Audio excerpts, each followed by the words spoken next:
Life. My name is Ken Burkey, and look at who was wandering around the studio. Here I am. Here I am again. He was actually, sweeping and cleaning windows. Well, I don't have an office, so I just kind of roam. Just roam around. Yeah. Scott Center is in the house, and the audience, it's packed. They just aren't, out of reverence, do not want to clap. They're more bowing. So maybe I should. Clap for yourself. Hey, you always bring relevant topics, and I think this is a great topic. You want to talk about prayer. Yeah. And what's interesting about prayer is even people who maybe don't think of themselves as, deep believers in God or have a deep faith, it's rare that anybody ever turns down a prayer. No, I think prayer, absolutely. Prayer is something that's kind of universal to all of us, like you just said. And it's something we go to, and we may have conceptions of a prayer, but I want to talk about how does God really answer prayers today? Right, because I do think that's, this prayer, and then, I'd love for you to get to, how does God answer prayer the most normally? Normally, okay. Well, first of all, we do believe, as far as the Scripture tells us, that God does some miracles, and the Bible talks about that people have prayed, and these things that are beyond explanation take place through the power of God. Right, and that's happened to almost all of us. I know it's happened to us. Absolutely. Things that you can't really explain, put your finger on, it's the intervention of God, and we do believe that. That happens. Yeah. But if you look at the Scripture, a lot of times the most normal way that God answers people's prayer is by activating people who love Him, who follow Him, to go be the answer to that prayer. And so that's what's interesting, and I wanted to talk about that today because I believe this goes on a lot, and what's fun is if we recognize it, if we know what is going on and be a part of it, we can be a part of changing someone's life, transforming someone's life, We can be a part of prayer. That's what, I don't think we think about that enough. Right. And so talk about that. Because you're not just making this up. No, I'm not. I mean, this is scriptural that God asks us to be a part of these prayers. Absolutely. So, in the Old Testament, there was this story about this young man who was, his name was Mephibosheth, and he was... Mephibosheth. Everybody at home, just say it. Mephibosheth. And he's an orphan. His dad was King Saul, or his dad was Jonathan. His granddad was King Saul. Right. And David has now come into lordship or kingship of Israel. And usually what the houses did back then when they came into that power is that the existing king would go find and disband the family that was in rulership, the entire family. Right. And disband, you mean? Excommunicate them from the country, And maybe even kill them. Yeah, and they would many times kill them. Yeah. So Mephibosheth is the only remaining heir of Jonathan. Now, Jonathan was David's best friend, but Jonathan is dead, King Saul's dead, the entire house is dead. And this young little guy is crippled, and he's been crippled since birth. And David, as he come into rulership, he has this thought. He says, what good can I do to the house of Jonathan? Because Jonathan was my best friend. Is there someone out there I can do something good? And so his guys go out and they find Mephibosheth. They bring him in, and David does some miraculous things to bring him into his own house. He makes him a part of his own family. He gives him all the land that his father had owned. I mean, he makes him part of his own kingdom. Which is just not heard of. It's not heard of. It was it was the act of kindness and grace that is beyond our explanation as far as the culture of that day. Right. But there's a couple things that took place there. One is David had some kind of prompting. Some kind of whisper in his heart that says, I want to do something good. On the other side of that, which I love what Bill Hybels writes about, is that Mephibosheth was probably praying, hey, God, could someone have mercy on me? Look at the situation I'm in. Could somebody come and rescue me or have mercy on me? Yeah, because he's not only crippled physically, but he's lost his whole family. And he's got to be a little worried about if the king ever finds me. Yeah, I'm going to be killed. Yeah. So he's probably in his room praying these prayers of God, rescue me. David gets this prompting. So the Mephibosheth's prayer goes to God. The prompting goes down to David's heart. David acts upon it and changes the life of this kid completely. This is how God works. Yes. So yeah, and that's huge. I don't know if you can emphasize that enough. Right. We kind of think God and God, but God uses people to answer our prayers. Exactly. I love it. There's just a couple of basic things for all of us to realize when it comes to this basic principle of prayer and being a part of it. The first one is just listen to God's promptings. Have your ears open, have your eyes open, because God works in our everyday lives to move us, to touch us, to prompt us. And the Bible does says this. It says, the eyes of the Lord search the whole earth in order to strengthen those whose hearts are fully committed to Him. In other words, the Bible talks that God is active.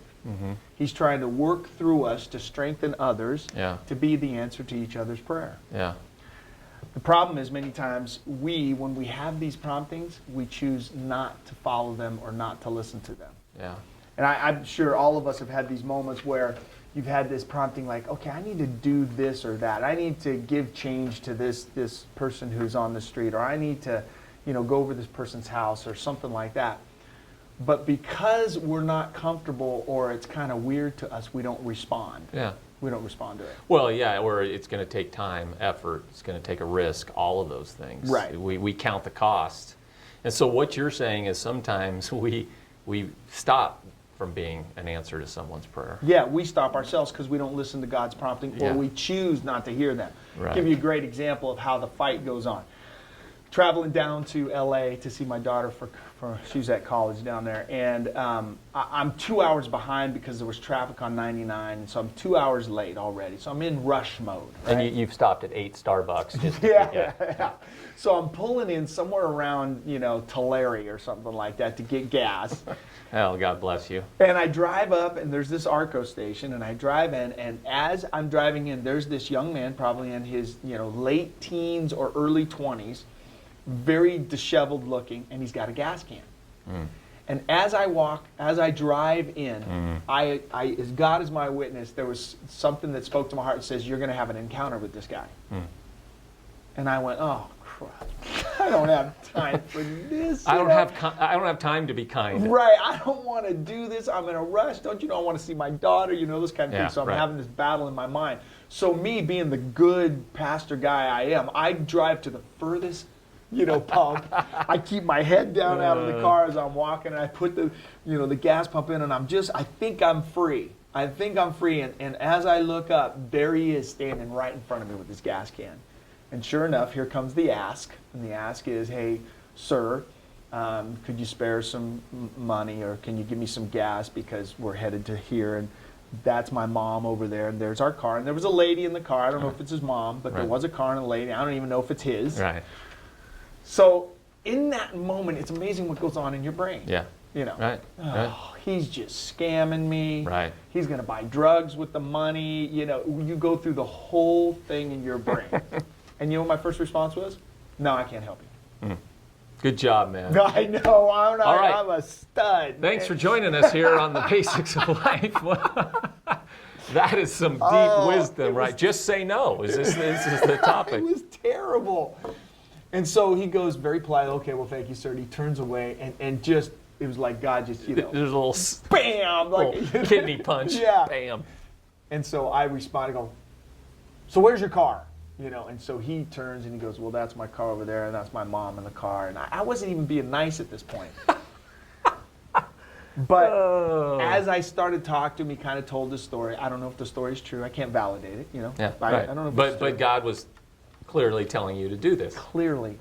And so I said, hey, look, let me put some gas, because I had the pump. I said, let me put some gas in your tank. And he was extremely grateful. And he walked across the street, and I don't know what happened after that, because I got my car, went and saw my daughter. But here's the thing. What if he was standing there, and what if he was praying a Mephibosheth type of prayer, saying, God, could you have someone have mercy on me today? Yeah. Could you have somebody please stop and help us? Could you see my plight? Yeah. And as that prayer is going up to heaven, the prompting in my heart is to help this guy. And I could have shut it off. Yeah. I could have said no. And you almost did. I almost did. And which makes me think of, on our end, it's those, we can overthink it. Yeah. sometimes.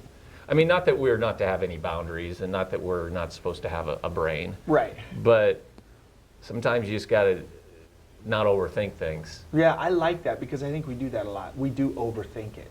Yeah. Can I tell a story? Absolutely. We got some time. This was the same thing. It happened to me down in Sacramento, and my kids were young, and a lady came up, and she asked for some money, and she gave the whole story, and she's going to go to this restaurant because she hadn't eaten and all this. And you know, there was a part of me, I was very, skeptical. But inside it was like, no, this is bigger than whether she's scamming or not. Just give her some money. Mm-hmm. You have the money, give her some money. And I look back going, well, I think it was more of a lesson for my kids and that whole thing, to see generosity. They're young. So I gave her the money. 2 weeks later, I'm down there, same area, I'm alone. She comes walking up to the car. She says she's a different person, different story. It's a scam. Oh. So I didn't give her the money that time. Right. So the point there is, when God prompts you, sometimes you just have to do it. And you don't overthink it, because maybe God's doing something else. Right. Maybe there's a whole other work going on. Even if that guy was scamming, maybe he's feeling guilty now, because right. He's got to think about those things. But anyway, right. Let's go back to your point. Right. The point is, when there's a prompting, don't overthink it. Right. Just respond do it. to it. Just right. respond. Yeah. Right. Because I think most of the times the promptings are good. They're based out of goodness and kindness. Right. So while we have to use our brain, how can goodness and kindness go wrong? Right. Even if it is a scam sometimes. Right. Yeah. I would rather err on obedience and saying, hey, that prompting, I'm going to do it. It's their responsibility whether it's a scam or not. Right. Not so much. Okay, keep going. That's good. That's a great story. Yeah. Listen to those promptings. Well, the second one is right on the same point, is when you listen, respond. It's kind of what we talked about. Yeah. Because here's why we don't want to respond sometimes, is because we don't want to get messy. Right. Mm-hmm. We don't want to get involved. Yeah. We don't want the inconvenience, the awkward conversation, we don't want to get messy. No. For me, the biggest thing is just my schedule's so packed. So I don't have time. Right. I mean, you're going, I want to go see my daughter. I got this. I'm already 2 hours behind. I'll be an answer to someone's prayer as long as it fits in my schedule. Right, yeah. It's in the Bible, there's the story of the Good Samaritan. Mm-hmm. The two religious guys pass by. Yeah. And the reason why they pass by is because if I get involved, it's going to mess up my schedule, mess up my life somehow. Well, yeah, and the messy, you said, they would be ceremonially unclean. Exactly. Yeah, so it would have been messy to them. Been very messy. So, but the Samaritan does something else, and he does something very differently. And I love the way Martin Luther King Jr., he kind of puts it into one sentence. He says, the Samaritan reversed the question. And he says, if I do not stop to help this man, what will happen to him? Mm-hmm. See, the two religious guys said, if I help this person, what's going to happen to me? That's good. But Martin Luther says the other guy reversed it. That's if good. I don't, what's going to happen to him? Yeah. And that's really the right question. Right. Wow. And I believe that God has, in some respects, called us to the mess. Yeah. He's Absolutely. called us to the mess. When Jesus came to this earth, his words were, healthy people don't need a doctor, sick people do. I've come not to call those who think they are righteous, but those who know they're sinners. He came to the messy people. Yeah. And that's what we're called to. So, I love some of the things that we do at the church at Green Valley, because I love part of the mess that we get ourselves into. Mm-hmm. And it's kind of fun. Yeah. I mean, you think about some of the things we do. We throw memorial services for people who are not part of our church. Yeah. And that's messy sometimes, because maybe they're not of the same faith, or maybe they have a whole different belief systems, or there's no relationship. But that's what we're called to. Yeah. We're called to that mess. Yeah, because we're called to be an answer to someone's prayer, who's crying out for comfort, who's crying out for someone to care in the time of loss. And absolutely. So, yeah. We're into recovery programs, Celebrate Recovery and Overcomers in 12. So we believe in that, and that can be messy sometimes.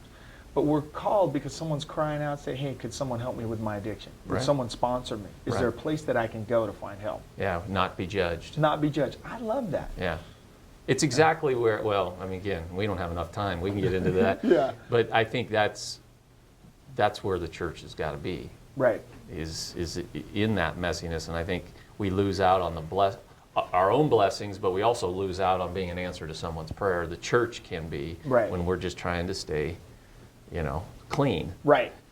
Or just safe, and then, but going back to the scripture in Matthew 16 where Jesus says, the gates of hell will not prevail. When you're rescuing people from addiction and from brokenness and loss, it's their own hell. It's messy. Yeah. But man, it's filled with joy, especially when you get to be the answer to someone's prayer. It's the only place. Well, it gets addicting. It's like, no, I have to be there because Right. it is so rewarding. Right.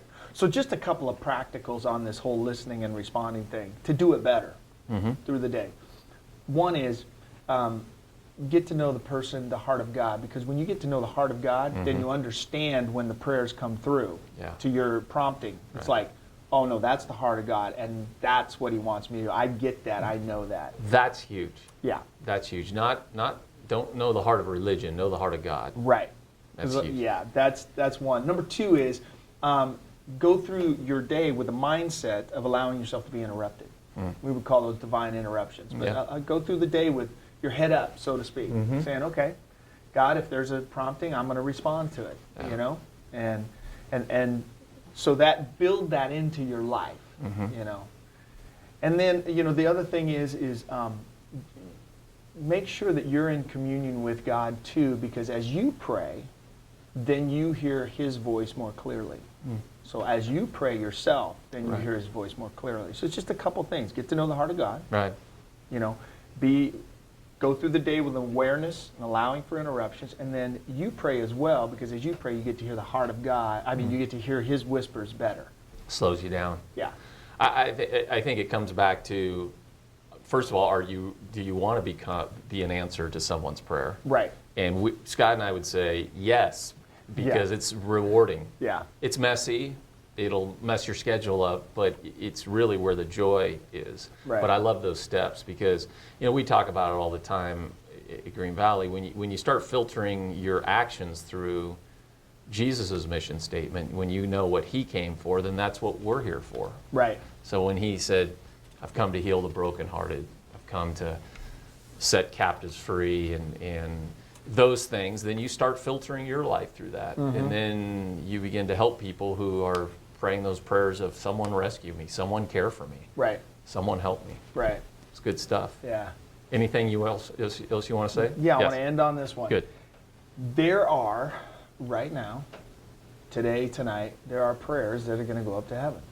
There are prayers from teenagers who are praying, God, could you send me a friend at school? There are prayers from people who are hungry and cold, saying, God, could somebody give me something to eat, or give me a jacket or a blanket? There are prayers of, hey, our marriage is in trouble. Is there a couple that would take us under our wing? There's all kinds of different prayers that are going up. And those promptings are going to come down. So just be available. Awesome. Yeah. Good deal. Yeah. Love it.